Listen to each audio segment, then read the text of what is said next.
Tonight, the coastal counties of Kwale, Kilifi and Mombasa closed their entry and exit points beginning 7 p.m. That's about 2 hours, 9 minutes ago, while Nairobi is on its third day of containment.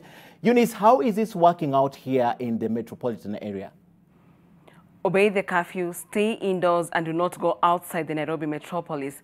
That has been the government's rallying call, repeated day in, day out at each press briefing. It is the government's desperate move to curtail the further spread of COVID-19 disease in the country. These measures, however, are being blatantly disregarded in part of the city. I took a trip to some of these areas last night, and what I find out is quite frankly scary. Take a look. There will be a daily curfew from 7 p.m. to 5 a.m. in the morning, with all movement by persons not authorized to do so or not being medical professionals, health workers, critical and essential service providers being prohibited. The night gathers and our watch begins. We are on Thika Road, one of the busiest highways connecting the now contained Nairobi to other major towns. Now unusually underutilized due to the active curfew and most recent containment. It is exactly 6 hours after the onset of the dusk to dawn curfew on 8th of April. As expected, it's quiet, no movement, no cars, but we want to do a check and find out if Nairobians are following the laid down rules and if they're following the orders by the president. No movement from 7 p.m. to 5 a.m. This is considering that Nairobi is one of the high-risk counties that has the highest number of COVID-19 cases reported this far. Let's take a look. We shift our focus and divert to Pipeline Estate in Nairobi Eastlands area. In the dark ages of the COVID-19 pandemic in the country, defiance of some is prominent, a total disregard of the dusk to dawn curfew. Boda riders and their passengers calculating routes, the thickest of the curfews within the estates. Other than defying the movement, no masks. Life here seems to be going on as usual. The only disruption perhaps an oncoming vehicle, but only because they don't know if it is the law enforcement or fellow lawbreakers. Police officers were here about 2 to 3 hours after the onset of the curfew, but as soon as their now mastered patrols were done, it's back to business as usual. Shops operate up until midnight. We understand that a majority of these are selling cat to keep the defaulters of the curfew awake and imbibers of the night alert. Windows wide open, chit-chats and purchase going on. For those with a slight remainder of cautiousness, a cardbox surfaces to keep business running. The other businesses of the dark too go on as they have before the COVID-19 disease. The police have been accused of laxity, this after they were accused of using excessive force to enforce the curfew. While other Kenyans are tucked behind their walls to keep the spread of the virus away, socialization goes on in this estate, the chills of the night braced by the warmth of bonfire defying the social distancing rule. And with the spread of the virus now at the community level, this blatant disregard of the law and the laxity in its enforcement means that this courtship dance with potential death in these estates could very well rope in those who are fastidiously following the directive. It means that the next public space that these night owls may patch once daylight come may very well be the right next to you. Eunice Omolo, NTV, Nairobi. Where the law enforcement agencies have their work cut out, the ultimate responsibility lies with each and every one of us, because ultimately, when it comes down to it, the real financial cost of treating the disease will be felt by the sick patient, and it isn't very cheap. Lois. Eunice, at the moment, the government is bearing the cost of treating those who test positive in government hospitals, but with the increasing cases, it may soon be untenable, and the citizens may have to dig into their own pockets to stay alive. Then, and only then, will the real cost of treatment hit those affected. Here's a picture of just how this could affect households' financial plans.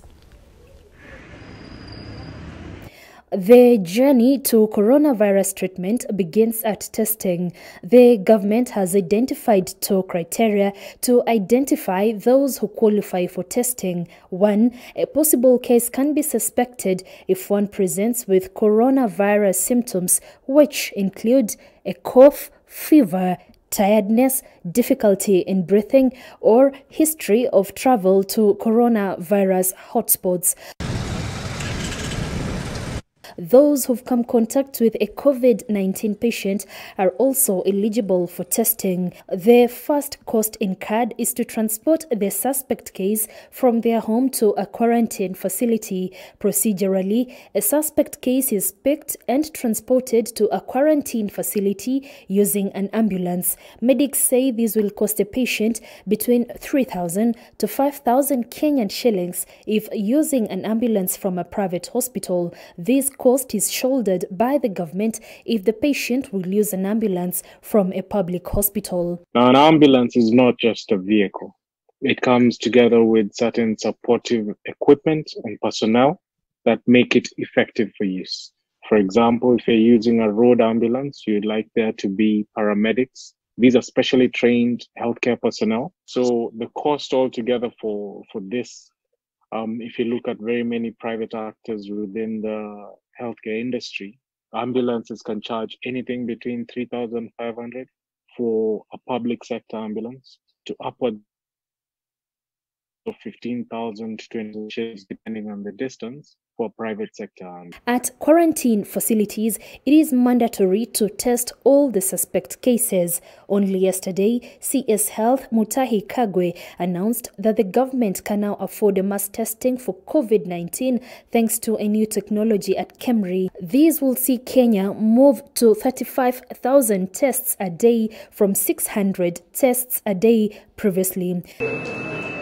The cost of testing one sample for COVID-19 is between 7,000 to 15,000 Kenyan shillings in a private health facility. Again, for those who have their samples taken to a public health facility, the government will foot this bill. However, medics are worried about the government's sustainability in free testing for COVID-19 in the event of mass spread of coronavirus. At the beginning of the week, he reallocated upwards of 2 billion shillings for the fight against the COVID disease. I'm persuaded that in terms of marshalling the resources necessary to ensure that all citizens can access quality and reliable healthcare during this period of this pandemic, I'm more than convinced that the government is up to the task. While a possible case for coronavirus is awaiting their results following testing, they are required to stay at a quarantine facility for 14 days at their own cost. However, those who test positive will now incur yet another cost in isolation and treatment if they choose private medical facilities. Granted that there is no absolute medication, the cost of treatment will vary from patient to patient depending on drugs and equipment used to treat a patient. Government facilities treat COVID-19 for free. At isolation and treatment stage, the costs will keep varying from patient to patient as different cases will respond differently. Those with disease severity may at this point require admission into intensive care units. Usually, government hospitals charge between 20,000 to 100,000 Kenyan shillings for ICU patients a day, depending on the patient's condition. Private hospitals charge between 50,000 to 200,000 Kenyan shillings a day, depending on the patient's presentation.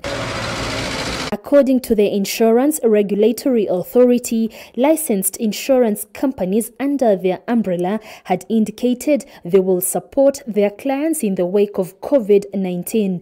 IRA says it has so far not received any complaints from Kenyans on the same. Lois Wangoi, NTV, in the county of Uasin Gishu.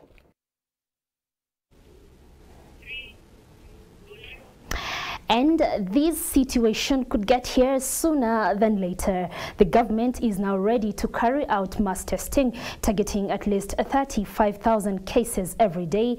Going by the trend, the number of those who test positive are likely to peak soon. My colleague Eunice takes a look at the plans already in place to activate the mass testing of suspected COVID-19 cases. The dark cloud of COVID-19 pandemic in the country. There's that darkness right before sunrise, the darkness that welcomes the orange horizon across the sky. We are there as a country, as our very own researchers from Cambridge can now test 35,000 samples in a day. Having received special kits that will enable the HIV viral load machines and the gene experts used for point-of-care testing for tuberculosis, Kenya is now able to test up to 5,000 samples in a day with one machine. Before the acquisition of these machines, Kenya was able to test 600 cases daily. Now, with 7 labs across the country with the ability to test, these numbers will rise up to 35,000, greatly increasing the capacity to detect and contain those who are infected, slowing down further infections. When coronavirus starts coming here the day after tomorrow, what will happen is that maybe we won't do 3,000 a day. Maybe we'll do 2,000 a day, because we want first to be confident with the virus, and so that we don't infect ourselves, to be very careful with it. The country would find it very challenging to provide sufficient samples to just run this machine alone. The number of humans you have to deploy out there in the field to collect sufficient samples to load this machine only is a significant number of humans. Okay? So, to that extent, I can tell you without fear of contradiction that it is very difficult to saturate the capacity for testing for coronavirus in this country. It's very difficult. The machines are especially efficient at detecting pulmonary TB, a respiratory illness like COVID-19. Even the same preferential treatment as South Africa. So these kits were marked for South Africa. And it's only our friends in Berlin who made a lot of trouble and made a lot of noise, and maybe they held placards in the air, and then this guy said, okay, give Kenyans. Yeah. Otherwise they were going to South Africa, and this was going to be the second delivery to South Africa. The first one was 20,000 kits they already got, and we were forgotten.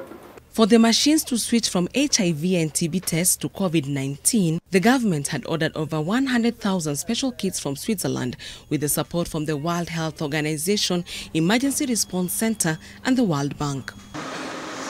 This machine that you can see can do 470 coronavirus tests in a day. 470, right? This one can do 470, this one 470, and that one 470, okay? These are medium throughput machines, they are not high throughput. But also what that tells you is that for all the tests that are being done in the country right now, 1.5 machines here are capable of doing them in a normal day from morning to evening. 1.5. Yeah? Automated testing. The kits known as the Cobas SARS-CoV-2, SARS-CoV being the name of the COVID-19 disease-causing virus, and another COVID-19 machine helps the machines at Cambridge to not only test for HIV and TB, but now have the capability of testing for the novel coronavirus in a mass capacity. Other than speed in testing, there will be a lot of change in how information is relayed about the new cases in the country. Cambridge has been playing a role in diagnosis and capacity building by training lab experts in various counties during this period of COVID-19 pandemic. The mass testing in Kenya has been affected by lack of coronavirus test supplies, ending in a long wait that has caused serious problems in the fight against the disease. The idea behind mass testing is suppression, that is to reduce the effectivity of the pandemic. Eunice Omolo, NTV, Nairobi. Ken, the government is moving to conduct mass testing, and it is important to know where they will be looking. But Google is already collecting data. Yes, indeed, Lois. And testing well is a good measure of determining the true picture of the infections in the country. Will also serve as a reinforcement and inform the government's added interventions in combating the virus. Already, Kenya, like any other country, has employed what is now popular, and that is effective strategy in so many places, limiting movement and social interactions. Now, this strategy has worked in some of the worst hit countries.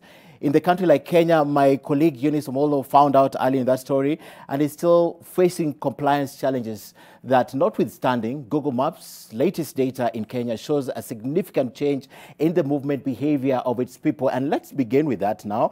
And this is on the latest data from Google that show that the number of people visiting social places like restaurants, cafes, shopping centers, movie theaters has reduced drastically by a massive 45% compared to the baseline before the measures to combat COVID-19 were indeed announced. And let's see this other one. Now, this is about groceries and visiting pharmacies.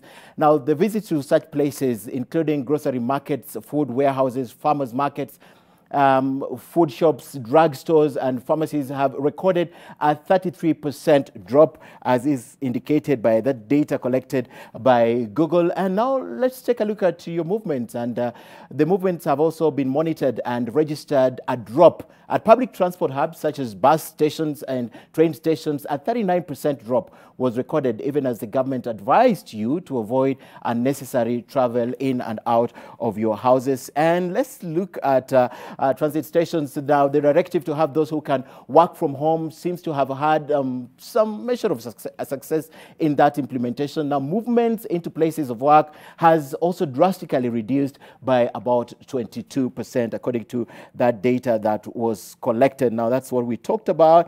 Let's now talk about residential areas now. This means that those staying at home increase. The data indicates a rise of about 70% in mobility trends in places of residence, denoting that many of you are now working from home and avoiding unnecessary travel. And of course, those are the numbers as collected by Google. Now, those numbers specifically of people staying at home are more likely to be more pronounced over this coming holiday season. And Kevin, we know this is usually a season of high human traffic where you are, that is the coast region. Is this the case this time round? Well, Ken, as you know, Kilifi, Mombasa and Kwale counties are in containment. So that means you cannot leave or enter into these particular counties, and we've seen this take a hit on several industries, including the hospitality industry. So if you are planning to come over to the coast region for the Easter holiday, you better shelve those plans for now and at least wait for the next 21 days. More details in my story. Ordinarily, the annual migration to and from the coastal strip for Easter holidays would have been in full force, but these are no ordinary times. Gaining access into and out of Mombasa, Kwale and Kilifi is not possible. The latest measure taken by the government to stem the spread of the coronavirus in Kenya. But even before that, the pandemic has already wreaked havoc on not just the hospitality industry, but the individual plans for holiday. Daniel Omari was looking forward to visit his folks up country. Mimi kibinafsi nilikuwa nataka kusafiri kwenda nyumbani ili nijumuike na familia yetu, lakini ndivyo lazima nitii kama Mkenya mzalendo ule wito wa rais ya sisi kutosonga kutoka Mombasa. The law enforcement officers reiterate that they will not allow any inter-county movements, locking Omari inside one of the virus hotspots in Kenya. Wameumiza uchumi wa Mombasa, na kuna baadhi ya watu walikuwa wanakuja kupumzika na familia zao, kuenjoy Easter yao. If that time finds you in Mombasa, you will not be able to get out of Mombasa until after 21 days. And if you are outside Mombasa after 7 p.m. today, you will not be able to come into Mombasa for the next 21 days. The virus has thrown the hospitality industry into one of the toughest periods it's faced in recent times. Hotel chains are suffering due to a significant stumble in occupancy, and most of the players are now scaling down on their operations. At Travelers Beach Hotel, for instance, the general manager, Hilary Siele, tells us that they had stocked up for the coming Easter holidays, but now they have been forced to shut down a section of the hotel and even distribute some of the food items to staff. During Easter holidays, Travelers Hotel is normally full. We have got two sections, Travelers Hotel and Travelers Club. Both sides are normally 100% occupancy.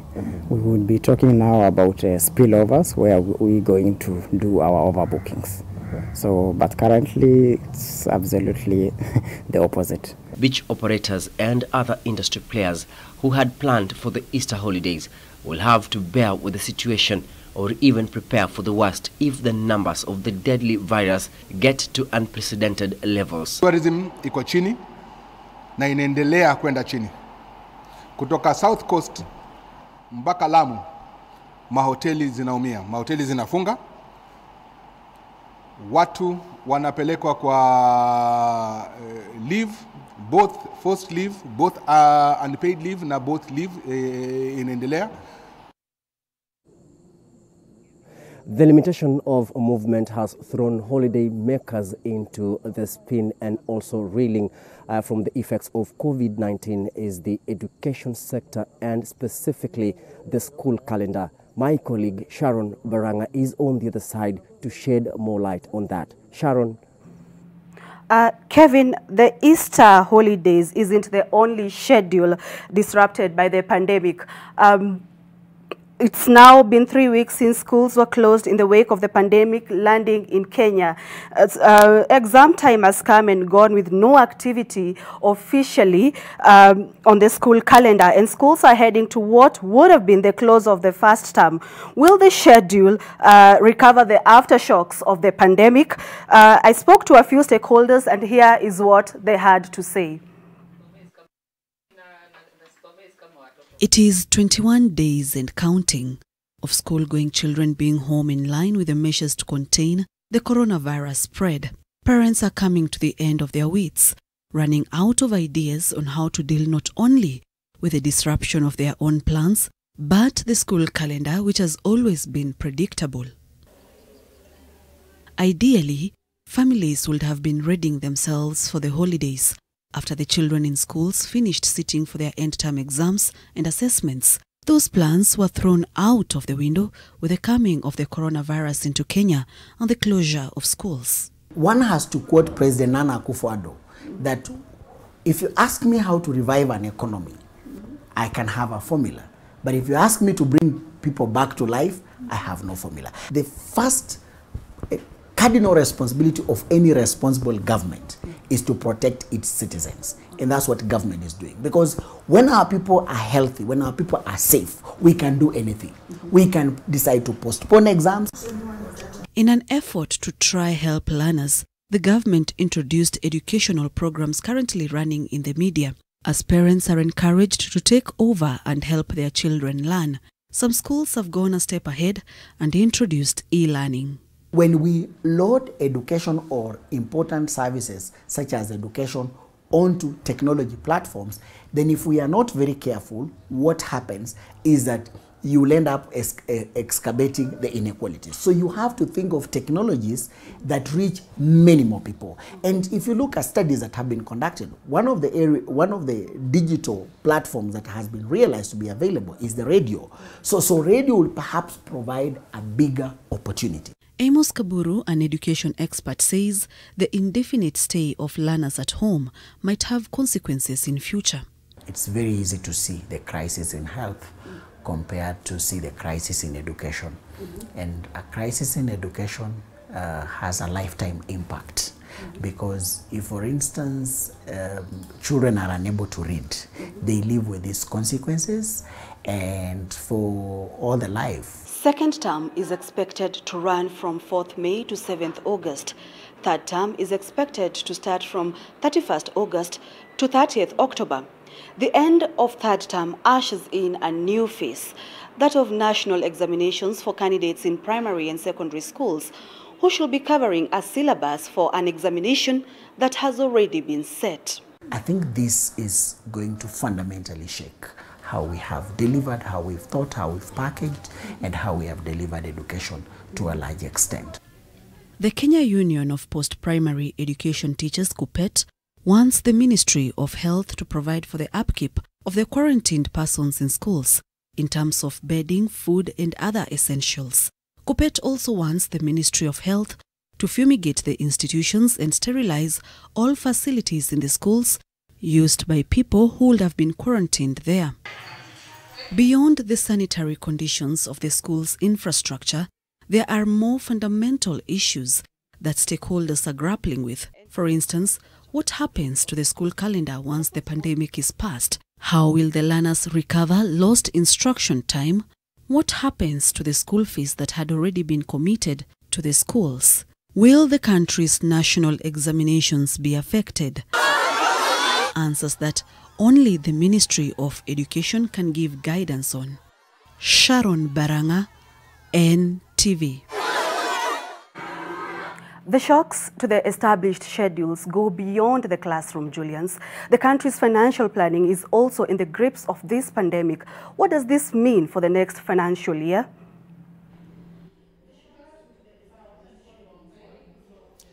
Right, Sharon, if the education calendar has been messed up, trust me, we're still trying to figure out what has actually happened to the financial planning and the national budget calendar. Now, this afternoon, the Parliament was supposed to sit and flesh out matters pertaining the tax laws amendment bill, but that didn't happen. And of course, what that has created is massive uncertainty amongst the public as to when the relief that was promised by President Uhuru Kenyatta will begin to kick in. I spoke to two opinion shapers on the matters of fiscal policy and tax and filed the following report. The National Treasury was expected to table the finance bill before the National Assembly by the end of this month. It would have been a stark departure from the past, where the Treasury would have 90 days after tabling the national budget to table the finance bill, which would then give life to the tax measures designed to raise the targeted revenue. COVID-19 has, however, thrown a spanner into the works, and now the country has an anticipated tax laws amendment bill which touches on just about everything from income tax to value-added tax, as well as excise duty. Some analysts argue that this brings a new dimension to Kenya's budget-making cycle. Once this tax amendment bill is passed with the current provisions, then under the parliamentary standing orders, we cannot debate these issues again until at least 6 months pass. So where exactly does this leave the budget-making cycle, given the fact that the window for stakeholder participation had closed and the National Assembly Budget Committee had already tabled its report on the budget policy statement? Opinion is divided as to whether we shall see a finance bill being targeted in the near term. I foresee that there will not be the submission of another tax bill as a result. Maybe this year, maybe not even next year, unless it is to now mop up the mistakes that we are making in this particular bill, if it does go through. Given the substantive amendments that we can see in this bill, we expect that the finance bill will not have substantive changes, because this tax laws amendment bill covers income tax, it covers VAT, it covers excise duty. According to the budget policy statement tabled in the National Assembly, the budget for the financial year beginning June 2020 should be tabled on the floor of the August House on June 11th this year. With only 3 months between now and then, Kenyans will be watching to see how the present circumstances shape the road to this date. Now, we are granting tax relief on the one hand and trying to figure out how we'll mobilize revenue on the other hand. Leila Mohammed, if I may ask, where does this leave the Big Four agenda, which has been hyped quite a bit by the executive? Julians, the grand plans to have the government spend some 450 billion shillings on the achievement of the President's Legacy Program. This is the Big Four agenda are now in jeopardy. The pandemic and the need to raise funds to combat it have had the government to make tough choices and move money from these projects to fight against the pandemic. Take a look. The Big Four agenda is crafted to accelerate the realization of the overriding objective of Vision 2030. 2 months into his second and final term in office, President Uhuru Kenyatta unveiled an ambitious plan that had set a target of 25.74 million Kenyans who would be covered under the Universal Health Coverage Program by December 2018. When you have a project like that, the government sets aside a budget for that. With a budget of 400 million shillings to enable this become a reality by 2022, the government now finds itself at a point where it is being forced to alter its plans to respond to the new threat of COVID-19. All the measures that are needed for COVID-19 are similar to the measures that were needed to provide universal health coverage for Kenyans. We should improve our health facilities and assume that there may come a time when we cannot go outside for other treatment, but use whatever we have in this country. We are not only addressing the issue of masks, we are not only addressing drugs, because it touches every nerve of the economy.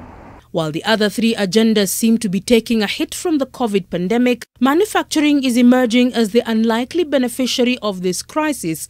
The government has had to increase its engagement with players in this field to meet the medical equipment and protective gear needs in the country. There's a great opportunity for Kenya to localize a lot of the goods that it imports.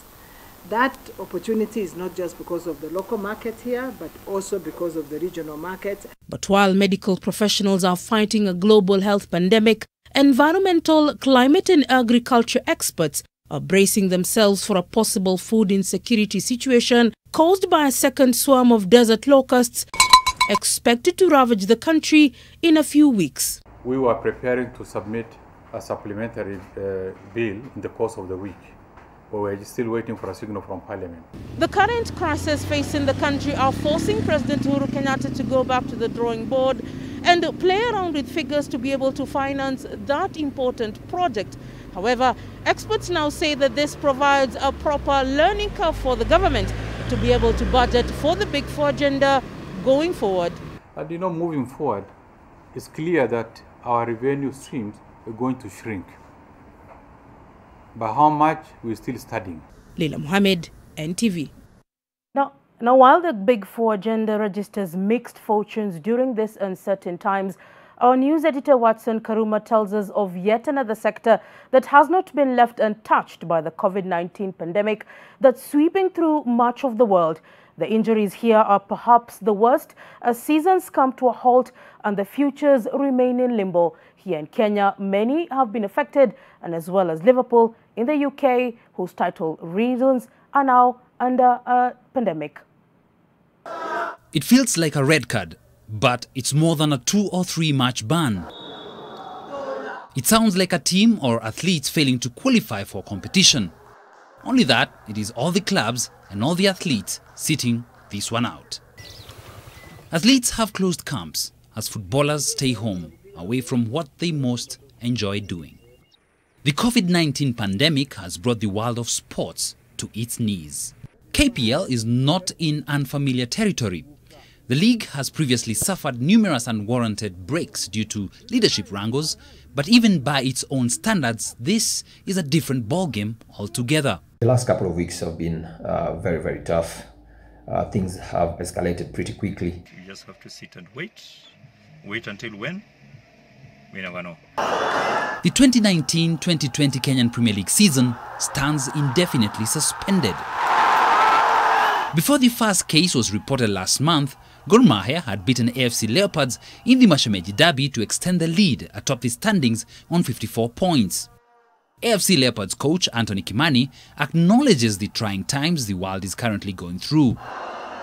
I have been in constant communication with a lot of the players, and especially the captain, who has been bringing me up to speed with what or how the players are faring on in these tough times.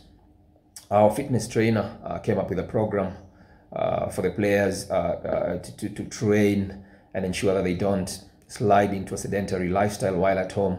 Athletes are also not spared. Most of them were eyeing Olympic glory in Tokyo, Japan.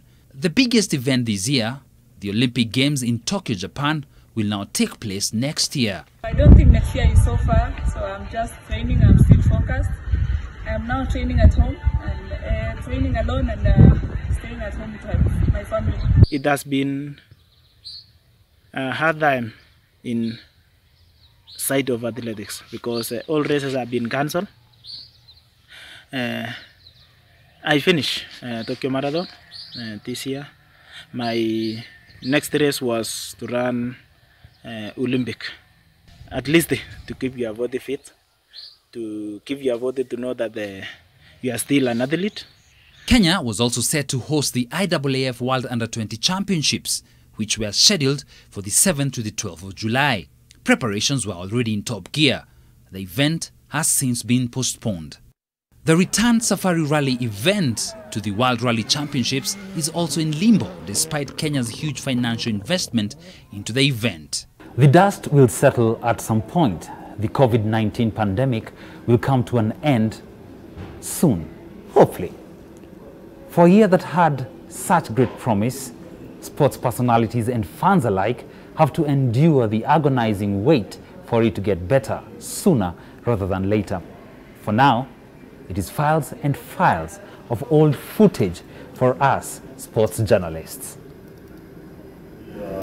Watson Karuma, NTV.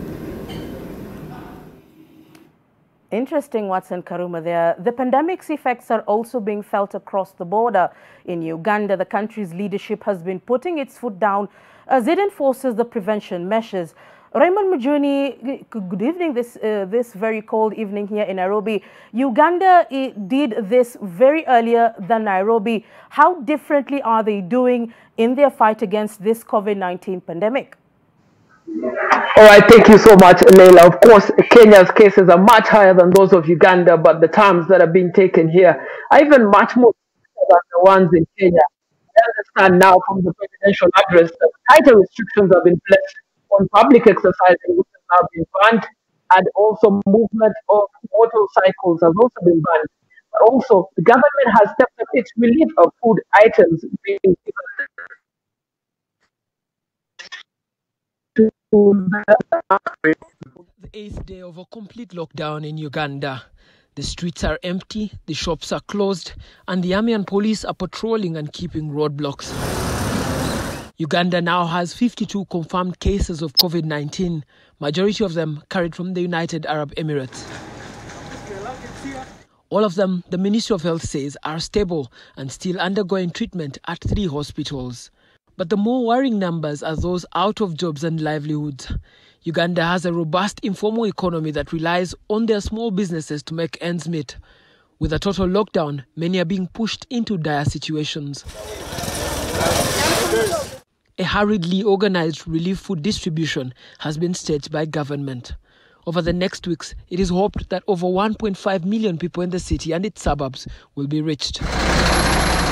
The wildly spreading COVID-19 has pushed what was previously an active Ugandan social life into one of silence, homestaying, and anxious wait for official communication. Raymond Mujuni, NTV. Uganda's president is still addressing, and if anything changes, we will be able to relay that to you. But right now, let me hand you back to Ken Mijungo in Nairobi. Right.